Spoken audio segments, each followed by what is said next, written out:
बच्चों, आज हम लोग पशुपालन पढ़ते हैं गर्भवती एवं प्रसूति गाय के लक्षण एवं उसका प्रबंधन। तो एक गर्भवती गाय जानते हैं कि भी जब ऋतुमयी गाय होती है, जब सांड से संभोग कराने के बाद जब गाय अपने गर्भाशय में एक भ्रूण का विकास करती है तो उसी को हम लोग गर्भवती गाय या गाय का गर्भकाल कहते हैं। ये गर्भवती गाय देखिए, कुछ होती हैं कि गर्भधारण नहीं कर पाती, उसमें तमाम विकृतियां भी होती हैं। कुछ गायें होती हैं जैसे उनके अंदर होता है, जैसे हमारे जो स्ट्रक्चर होते हैं उसके सपोज दैट जो उनके अंडाशय होते हैं कभी कभी डेड होते हैं, या उनकी जो फेलोपियन ट्यूब होती है जो अंडा जिससे होकर के आता है वो भी कभी कभी बंद होती है, या कभी कभी अंडाशय के ऊपर जो होता है कार्पस ल्यूटियम की एक लेयर बन जाती है, उससे भी समस्याएं आती हैं। तो जो गायें गर्भधारण नहीं कर पाती हैं तो उसके लिए हम लोग देखिए कुछ चीज़ें ऐसा भी करते हैं कि ग्रामीण क्षेत्रों में या समान रूप से एक तरह से देखा जाए तो ये आयुर्वेद में ये एक नुस्खा भी है कि 2 से 3 किलोग्राम लोबिया या सनई का बीज उबाल करके अगर गाय को 10-15 दिन खिलाया जाए तो गाय जो होती है गर्म हो जाती है और गाभिन हो जाती है। या कभी कभी होता है कि उसके जो होते हैं अंडाशय, जैसे सपोज दैट ये उसके अंडाशय होते हैं 2, तो ये सपोज दैट ये हमारा वो है फेलोपियन ट्यूब हो गई, ये फेलोपियन ट्यूब आती है, ये गर्भाशय हो गया, ये यहाँ पर उसकी योनि होती है। तो यहाँ पर ये जो होता है ये हमारी फेलोपियन ट्यूब होती है, फेलोपियन ट्यूब होती है। ये कभी कभी जो होती है बंद होती है, तो जो अंडा यहाँ से निकलता है तो यहाँ बंद होने की वजह से ये यहाँ पर नहीं आ पाता है। कभी कभी हमारी ओवरी भी खराब होती है, ये 2 होते हैं, यहाँ से आता है। तो कार्पस ल्यूटियस कभी कभी इस पर जो होता है क्लॉटिंग बन जाती है, तो उसकी वजह से भी जो गर्भधारण नहीं कर पाती है। तो इसके लिए तमाम टेक्निक आ गई हैं। तो जब यहाँ से अंडा आता है, अंडा आया इधर से और यहाँ से और इधर से सीम जाता है, इस पर जाता है, दोनों का जो होता है यहाँ पर आपस में मिलन होता है, तो वहाँ पर जो भ्रूण का निर्माण होता है, जाइगोट बनता है, जाइगोट से धीरे धीरे भ्रूण बनता है, भ्रूण जो होता है विकास होता है और वो बच्चा बन जाता है। तो इसके लिए अगर कोई समस्या है, गाय गर्भवती नहीं हो रही है, तो उसके लिए इस तरह से जो आयुर्वेदिक नुस्खे हैं उसको अपनाते हैं। या कभी कभी होता है कि उसके जो है इसके ओवरी का जो है मसाज भी करते हैं, उससे भी ये गाय जो होती है गर्म होकर के गाभिन हो जाती है। या कुछ दवाएं भी आती हैं जिससे वो हमारी जो होती गाय गर्भधारण कर लेती है, जैसे स्टिलबेस्ट्रॉल है, जेस्टाइल है, ये जो इंजेक्शन होते हैं इसके पशुओं के दिए जाते हैं, डॉक्टर लोग देते हैं, जिससे हमारी गाय गर्भवती हो जाती है। तो गर्भवती गाय हमारी हो गई, उसके अंदर भ्रूण का विकास होने लगा। और जो एक तो हो गया गर्भकाल होता है, एक निश्चित होता है हर एक पशु का। तो जैसे गर्भधारण करने से और बच्चा देने के मध्य जो अवधि होती है उसको हम लोग जेस्टेशन पीरियड या गर्भकाल कहते हैं। जेस्टेशन पीरियड उसको कभी कभी इंग्लिश में भी लेके आ जाता है, परीक्षाओं में भी आता है, इसको जेस्टेशन पीरियड भी कहते हैं। जेस्टेशन पीरियड, जेस्टेशन पीरियड के नाम से जानते हैं। और जो प्रेग्नेंट गाय होती है उसके यानी बताए आपको ये बच्चा देने के अवधि तक जो होती है इसको जेस्टेशन पीरियड के नाम से हम लोग इंगित करते हैं। अब इसके जानते हैं जो गर्भवती गाय हो गई तो उसके अंदर कुछ ऐसे लक्षण होंगे जिसको हम लोग पहचान सकते हैं गाय गर्भवती हुई कि नहीं हुई है। तो उसके जो लक्षण होते हैं, उसके खास लक्षण क्या होते हैं हम लोग जान लेते हैं। देखिए, जब गाय गर्भवती अगर नहीं हुई है तो 21 दिन बाद पुनः गर्मी में आती है, तो पहली बात वो पुनः गर्मी में नहीं आएगी 21 दिन बाद, यानी वो धीरे फिर शांत स्वभाव हो जाएगी और सांड से मिलना नहीं पसंद करती, वो दूर रहना पसंद करती है। और फिर उसका देखिए धीरे धीरे जो शरीर का विकास होता है वो होने लगता है और एकदम शांत स्वभाव की हो जाती है। तो ये इसके और उसके अंदर जो चेंजेज आते हैं देखिए, उसके धीरे धीरे कुछ महीने बाद 3-4 महीने बाद उसके जो होता है आयन और थन का भी धीरे धीरे विकास होने लगता है। और गाय या भैंस जो होती गाभिन होने के बाद धीरे धीरे मोटी होने लगती है। अगर हमको ये शंका रहे कि हमारी गाय या भैंस गाभिन हुई है कि नहीं, है वो पुनः जो है ऋतुमयी नहीं हुई, हीट पीरियड में नहीं आई है, तो हम लोग करते हैं कि कुछ एक्सपर्ट होता है या डॉक्टर लोग होते हैं, उसके एनस से गुदा मार्ग से जो होता है वहाँ पर उस पर हाथ डाल करके अंदर जाते हैं गर्भाशय में, जो कार्पस ल्यूटियस होता है, तो उसका क्लॉटिंग जो होता है, ब्लड का थक्का होता है, जो भ्रूण बनता है, तो उसको अगर हाथ से देख करके 2 महीने से 3 महीने के अंदर ही हम लोग पता लगा सकते हैं हमारी गाय या भैंस गर्भवती है कि नहीं है। ये हो गया। अगर देखें तो 3-4 महीने बाद जो होता है, अगर कभी आप कुछ देर तक पशु को चारा पानी न दीजिए तो फिर पानी दीजिए 4-6 घंटे बाद, तो देखिए तो पशु को जो होता है अंदर जो होता है उसके अंदर हल्का सा हिलने की आवाज़ जो आती है, उसके भ्रूण के हल्का सा हिलने की आवाज़ आती है। और 4-5 महीने में देखिए अगर कान लगाकर उसके पास जो होता है गाय के पास अगर आप सटा कर पेट के पास उसको जो है अगर सुनना कोशिश करें तो वहाँ पर उसकी बीटिंग अब हल्की हल्की सुनाई पड़ती है। और पहचानने के लिए सबसे बढ़िया स्टेथोस्कोप होता है, जो डॉक्टर लोग इसको वाला लगाना कहते हैं। देखिए हम लोग यहाँ हार्ट बीट भी नापते हैं, तो उसको अगर हम उस पेट में लगा कर गाय या भैंस के देखें तो हार्ट बीट हमको उसके पशु की सुनाई पड़ती है। इससे भी हम कन्फर्म हो जाते हैं हमारी गाय या भैंस गर्म हो गई है, गाभिन हो चुकी है, तो उसके हम लोग इस पहचान कर लेते हैं।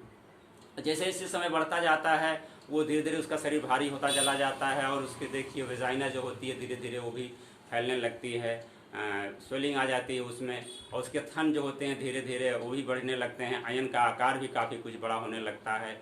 तो जो इसका गर्भकाल होता है, जानते हैं सभी पशुओं का गर्भकाल निश्चित होता है। तो गर्भकाल जैसे देखिए हम लोग जान लेते हैं, गाय का जो गर्भकाल है, गाय का जो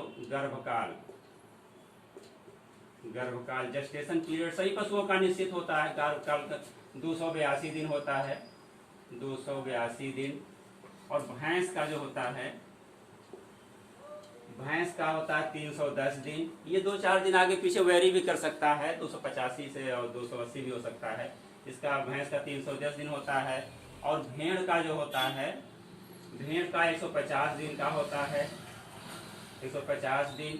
और बकरी का जो होता है, बकरी 145 दिन में, 145 रेंज करता है ये, 2-4 दिन का आगे पीछे भी हो जाता है। लेकिन समान रूप से जो हमारे ये इसका सिद्धांत है कि भेड़ 150 दिन बच्चे देती है और बकरी 145 दिन में। इसके अलावा देखिए सबसे अधिक जो गर्भकाल होता है अगर दिखाया तो हथनी जो होती है, हाथी और हथनी होते हैं, हथनी जो फीमेल होती है उसका गर्भकाल 730 दिन का होता है। हथनी का 730 दिन यानी लगभग 2 साल पूरे, 2 साल में वो बच्चे देती है, तो सबसे लंबा गर्भकाल है। लेकिन हम लोग सामान्य रूप से इसके देखिए, और जो मुर्गी होती है हमारी, हम लोग मुर्गी भी हमारे कोर्स में उसको पढ़े हैं, अभी काफ़ी विस्तार पढ़ चुके हैं हम लोग। मुर्गी से भी जो अंडे से बच्चे निकलते हैं उसकी हैचिंग होती है वो 21 दिन में होती है। तो ये हमारे हो गए इसके गर्भकाल पशुओं के। कितने दिन पर जो है गाय बच्चा देती है, 282। तो जब बच्चा देना होगा तो उससे कुछ लक्षण दिखाई देते हैं। इसको प्रसूति गाय हम लोग कहते हैं, पार्चुराइजेशन, यानी जब उसका समय पूरा होता है तो उसके पहले तमाम लक्षण दिखाई देते हैं। तो जो हमारी प्रसूति गाय के लक्षण क्या होते हैं, प्रसूति गाय, इसको पार्चुरेशन कहते हैं। प्रसूति गाय के लक्षण, इसके क्या लक्षण, इसके पार्चुरेशन कहते हैं। ये है पार्चुरेशन ऑफ काऊ, यानी गाय का प्रसव होना, जिसको हम लोग सामान्य रूप से डिलीवरी भी कर सकते हैं होता है, लेकिन इसे पार्चुरेशन टेक्निकल टर्म बोला जाता है। तो प्रसव जब गाय का होता है तो उसके पहले भी देखिए कुछ लक्षण दिखाई देते हैं। तो पहले थोड़ी समय लोग और बैक में जाते हैं। जैसे हमारी ये गाय गर्भवती हो रही है तो कितने दिन, जैसे गाय बच्चा दे रही है और कितने दिन बाद गर्भ धारण कर लेना चाहिए उसको। सामान्य रूप से देखा जाए तो एक गाय जो होती है 12 से 15 महीने के बीच में एक बार जरूर बच्चा देना चाहिए उसको। तो जो उसका होता है कि हम कब, हमारी गाय आज भी आई तो कितने दिन बाद वो गर्भ धारण कर ले दोबारा। तो ये सामान्य रूप से ये वैज्ञानिक लोग सिद्ध कर चुके हैं, अगर गाय 60 से 90 दिन में, 60 से 90 दिन बाद गाय को पुनः ब्याने के इतने दिन बाद गाय को गर्भधारण कर लेना चाहिए। अगर गर्भधारण नहीं कर रही है तो समझ लीजिए उसमें हमारे जो आर्थिक रूप से हमारा नुकसान होगा। और गाय जब दूध देना बंद कर देगी तब गर्भवती होगी तो उसमें काफ़ी लंबा समय होगा, तो उससे हमको उसके चारा और जो खिलाने पिलाने का होता है तो काफ़ी उस पर भारी पड़ने लगता है। तो इसलिए 60 से 90 दिन में गाय हमारी गाभिन हो जानी चाहिए। अगर गाभिन नहीं हो रही तभी हम लोग जो चर्चा किए हैं कि उसमें कोई समस्या हो सकती है तो उसके लिए हम लोग ट्रीटमेंट लेते हैं, जो भी बताएं आपको, कुछ आयुर्वेदिक और कुछ इस तरह एलोपैथिक चीज़ें हैं। और डॉक्टर से या हम लोग पशु चिकित्सक संपर्क करके उसको गाभिन होने के लिए कोई न कोई उपाय करके उसको गाभिन करवा देते हैं। तो ये सबसे बेस्ट समय होता है 60 से 90 दिन। अभी हो गया कि गर्भवती हो गई, अब वो दूध देती रहती है, कब तक दूध देगी, यानी अगले ब्याह तक देती। कुछ गायें तो ऐसी होती हैं कि बहुत पहले दूध देना, गर्भधारण करने के 3-4 महीने बाद दूध देना बंद कर देती हैं। लेकिन कुछ गायें ऐसी होती हैं अगर दूध आप न बंद करिए तो ब्याने के समय तक दूध देती रहती हैं, और उनका दूध धीरे धीरे क्या होता है कि काफ़ी नमकीन लगने लगता है। तो एक कारण ये भी है वैज्ञानिक कारण कि दूध उसका जब ब्याने के नज़दीक आती है तो उसका दूध नमकीन क्यों हो जाता है। जानते हैं कि उसमें क्लोराइड की मात्रा बढ़ जाती है। जैसे हम लोग जानते हैं क्लोराइड होता है, सोडियम क्लोराइड होता है, नमक होता है। तो क्लोराइड जो होता है उसके टेस्ट को नमकीन बना देता है दूध को। तो समान रूप से जो किसान लोग होते हैं या गाय पालने वाले होते हैं, डेयरी फार्म पर हैं, तो उसको दूध दूहना बंद करते हैं। लेकिन जो वैज्ञानिक तरीका है दूध दूहना, कब आप बंद करेंगे, तो सबसे बेस्ट टाइम होता है कि 2 महीना 2 से ढाई महीना 3 महीना पहले हमको दूध दूहना बंद कर देना चाहिए। क्यों बंद करना चाहिए? क्योंकि अगर हम उसको दूध दूहना नहीं बंद करेंगे तो जो उसके शरीर में भ्रूण का विकास हो रहा है, अंदर उसके गर्भ जो पल रहा है उसका विकास नहीं हो पाएगा। और उसके साथ साथ वो जो गाय हमारी है जो प्रिपेयर करती है अगली बार जब बच्चा देने के लिए, उसके शरीर के अंदर जो क्षमता कैपेसिटी होनी चाहिए, वो ताकत और वो अगली बार जो इतना दूध देना चाहिए वो क्षमता उसके अंदर डेवलप नहीं हो पाएगी। क्योंकि जो हम लोग न्यूट्रिएंट दे रहे हैं वो दूध के रूप में कन्वर्ट होता रहता है। तो इसीलिए उसको हम लोग 2.5 से 3 महीना करीब, वो भी 60 से 90 दिन ही है, जिसको ड्राई पीरियड कहते हैं। ड्राई पीरियड हम लोग कैसे दूध सुखाएंगे, उसका दूध सुखाने का भी एक तरीका है कि हम लोग एकाएक दूध नहीं बंद करेंगे। जैसे गाय दूध दे रही है और वो गर्भवती है और हो गया है उसका समय केवल ब्याने के लिए 60 से 90 दिन रह गया है, तो दूध एकाएक नहीं बंद करेंगे हम लोग, उसको दूध थोड़ा थोड़ा कम निकालेंगे। उसके बाद 2-3 दिन बाद क्या करेंगे, एक टाइम दूध दूहेंगे और दूसरे दिन दूध दूहना नहीं दूहेंगे। तो इस तरह से अल्टरनेट करके दूध दूहना शुरू करते हैं। एक टाइम दूहते हैं, दूसरे टाइम नहीं दूहते हैं, फिर 1-2 दिन का गैप करते हैं। तो 7-8 दिन का इस तरह से रोटेशन थोड़ा सा डिस्टर्ब जब हो जाता है तो गाय दूध देना अपने आप ही बंद कर देती है। तो जब ये 60 से 17 दिन बचते हैं उसके ब्याने के लिए, तो उसमें हम लोग उसको जो आहार देते हैं, अभी तो दे रहे थे दूध के आधार पर उसका हम आहार दे रहे थे, अब क्या दे रहे थे, भ्रूण के विकास भी हो रहा है उसके शरीर में, दूध दे रही थी। दूध देना बंद कर दी तो हम उसके पहले तो एक होता है निर्वाह आहार देते हैं, यानी उसकी जीवन रक्षक आहार जिसको कहते हैं। को जीवित रहने के लिए उसके तमाम एनर्जी आवश्यकताओं की पूर्ति के लिए हम लोग उसको निर्वाह आहार मेंटेनेंस राशन 1 किलोग्राम देते हैं। अगर कुछ भी नहीं कर रही हो तो गाय दूध दे रही थी तो उसको हम 1 किलोग्राम एक्स्ट्रा जो होता है निर्वाह राशन देते हैं। अब उसके अंदर भ्रूण का विकास हो रहा है तो भ्रूण के विकास के लिए उसको हम लोग 1.5 से 2 किलोग्राम दाना जो होता राशन और देंगे। वो जिससे क्या करे कि उसके भ्रूण का विकास होगा और जो उसके शरीर की टूट फूट हुई, इतने दिनों तक दूध देती रही, उसके मरम्मत के लिए, यानी अगले उसके ब्यात के लिए जो उसकी तैयारी है अधिक से अधिक प्रोडक्शन देने के लिए, तो जो हम लोग खिलाई पिलाई करते हैं चारा दाना पानी का, उसी को हम लोग स्टीमिंग अप, एक टर्म आता है स्टीमिंग अप, ये बोलते हैं स्टीमिंग अप, एक टेक्निकल जो होता टर्म होता है स्टीमिंग का, या हम लोग फिटिंग के नाम से जानते हैं, स्टीमिंग अप या फिटिंग। ये आता परीक्षाओं में भी कभी क्या आता है, स्टीमिंग अप क्या होता है, यानी जब हम गाय को दूध दूहना बंद कर देते हैं 60 से 90 दिन, उसके बाद जो भी उसको हम लोग चारा दाना खनिज लवण उसके रिकवरी के लिए, अगले ब्यात की रिकवरी के लिए, जिससे उसका जो होता है प्रसव अच्छे से हो और अधिक से अधिक दूध दे और अपनी रिकवरी कर सके, अगले ब्यात की तैयारी कर सके, उसमें जो हम लोग राशन देते हैं उसी को स्टीमिंग अप के नाम से या फिटिंग के नाम से हम लोग बोलते हैं। ये हो गया, हम सुखा दिए गाय को, अब ये कर लिए, उसे खिलाई पिलाई कर रहे हैं। खिलाई जब उसका समय नज़दीक आता है तो प्रसव का समय आता है, तो उसके लिए हम लोग देखिए जो क्या पहचान होती है, पार्चुरेशन, जब गाय के लक्षण क्या दिखाई दे, गाय हमारी बच्चा देने वाली है, तो वैसे सामान्य रूप से हम लोग देख करके जाने जा रहे हैं कि हाँ ये हमारी गाय धीरे धीरे जैसे उसका समय बढ़ रहा है, क्योंकि इसकी डेट नोट कर लेते हैं, पता होता कि हमारी गाय इतने दिन में बच्चा देने वाली है। तो उसके लिए जब समय एकदम नज़दीक आ जाता है, देखिए वो गाय 15 दिन पहले हम लोग क्या करते हैं, जो समूह में पशुओं के साथ गाय रखी जाती है गर्भवती गाय, उसको हम लोग 15 दिन पहले 15 दिन जब उसको ब्याने के रह जाते हैं डेट से, तो हम लोग उसको अलग वही रखते हैं, उसको कहते हैं डाउन काविंग। एक टेक्निकल टर्म है डाउन काविंग, यानी 15 दिन जब रह जाते हैं तो हम अन्य पशुओं से जब उसको अलग चैम्बर में रखते हैं, इसमें जो है डिलीवरी बॉक्स बने होते हैं तो उसमें रखते हैं, तो उसे को हम डाउन काविंग नाम से जानते हैं। तो 15 दिन पहले हम उसको अलग रख दें, क्योंकि वहाँ पर काफ़ी स्पेस होता है और काफ़ी आरामदेह जगह होती है।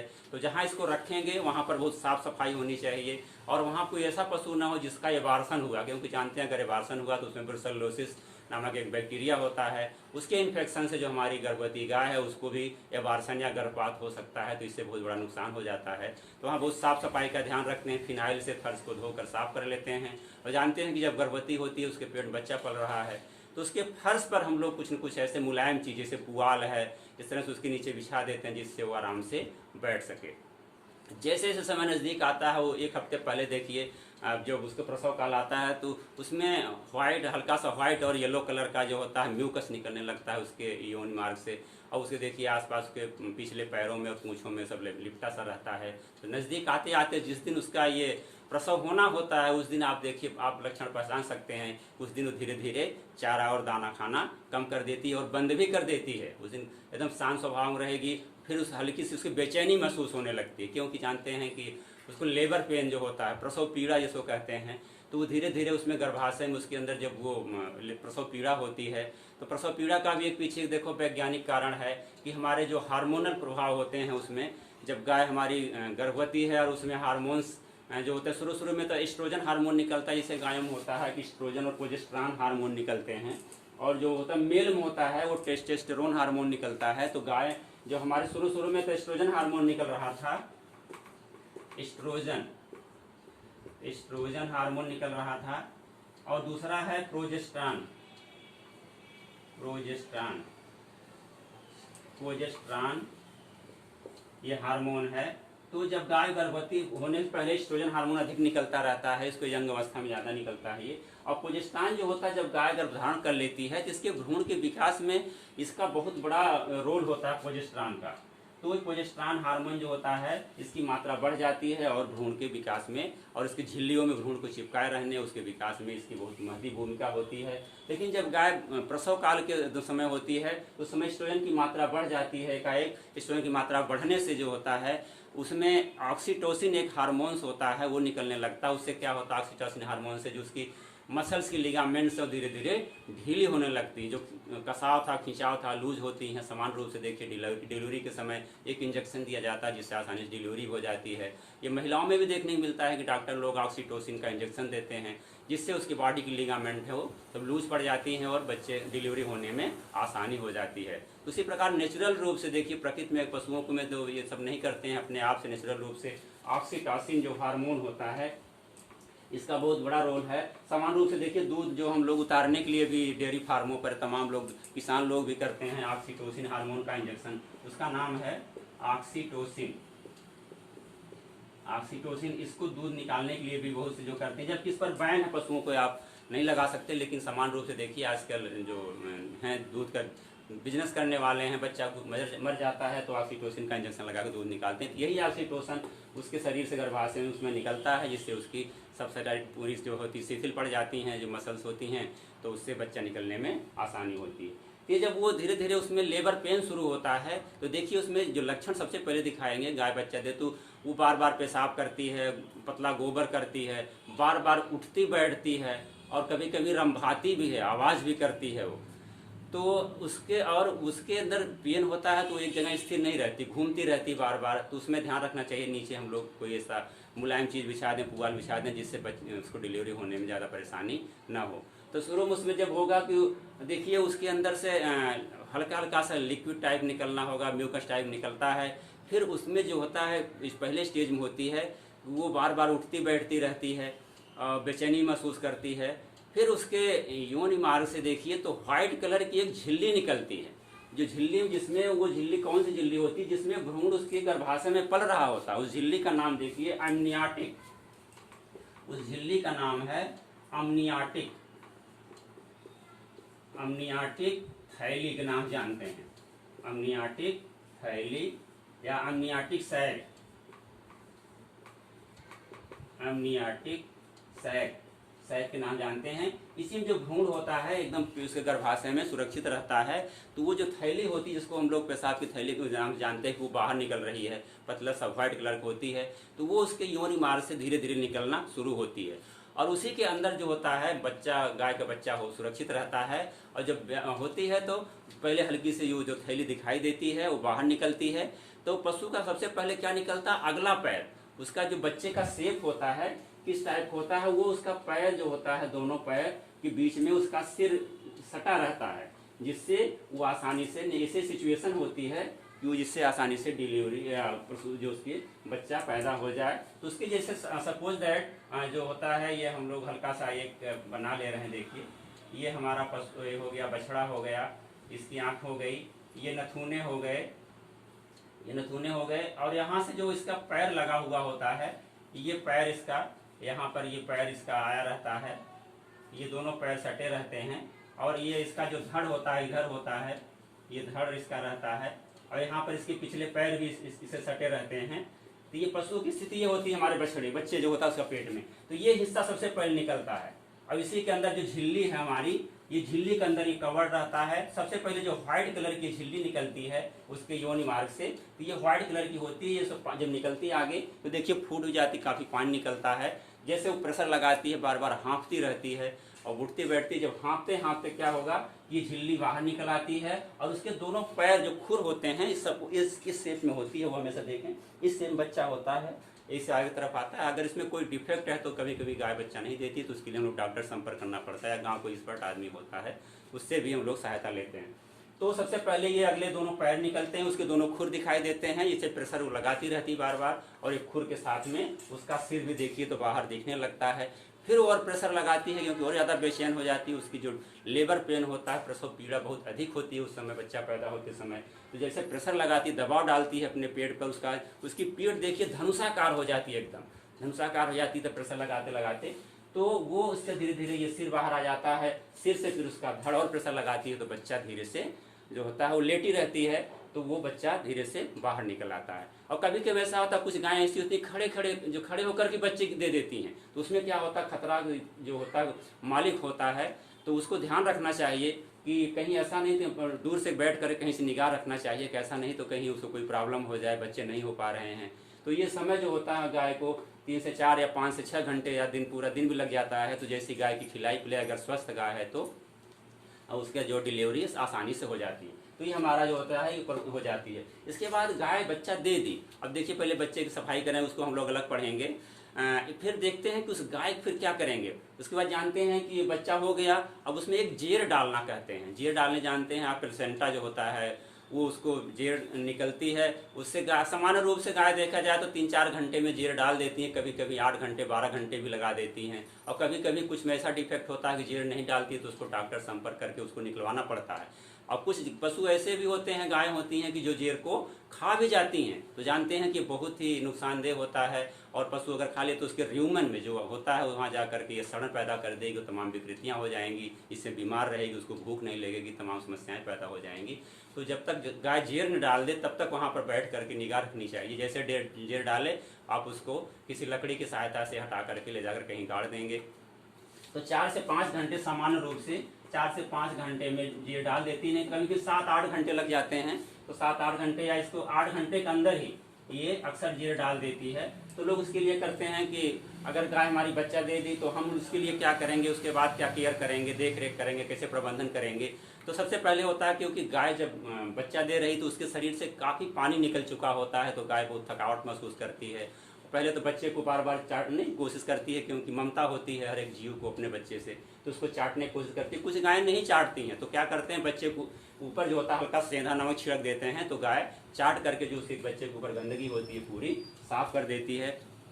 अगर नहीं तो इसके बाद क्या करते हैं कि गाय को गर्म पानी देते हैं। गर्म पानी ऐसा नहीं देंगे, गर्म पानी के साथ थोड़ा अजवाइन और अरगट और कुनन वगैरह मिला करके उसको दे देते हैं। लेकिन ग्रामीण क्षेत्रों में है कि हम लोग इंतजार करते हैं, कुछ गायें पता लगा 10 घंटा 8 घंटा जेर नहीं दे रही हैं, तो हम उसकी जो है सफाई नहीं करते और उसका जो प्यूस होता खीस होता उसको नहीं निकालते हैं।